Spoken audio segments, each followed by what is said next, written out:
এই লোকটি হুন্ডায় বসে থাকার মেয়েটি পিছনে হাত দেয়। মেয়েটি তার স্বামীকে ডাকতে চাইলে লোকটি অনেকগুলো টাকা দেখায় আর মেয়েটি লোভী হয়ে পড়ে। লোকটি মেয়েটির হাতে একটি চিঠি দেয় এবং চিঠিতে লেখা ছিল, যদি টাকাগুলো নিতে চাও তাহলে এই ঠিকানায় চলে এসো।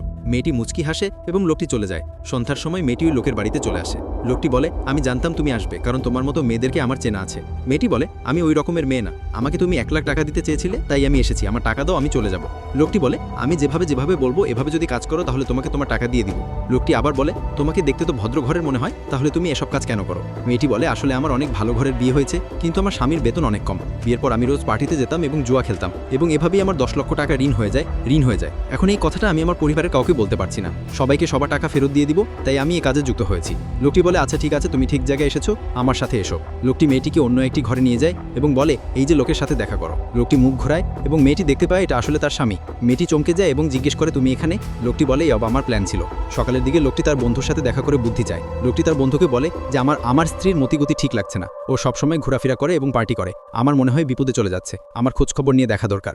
এবং বন্ধুটি ওই ব্যবস্থা করে দেয়। লোকটি আর কিছু শুনতে চায় না এবং মেয়েটিকে ডিভোর্স দিয়ে দেয়।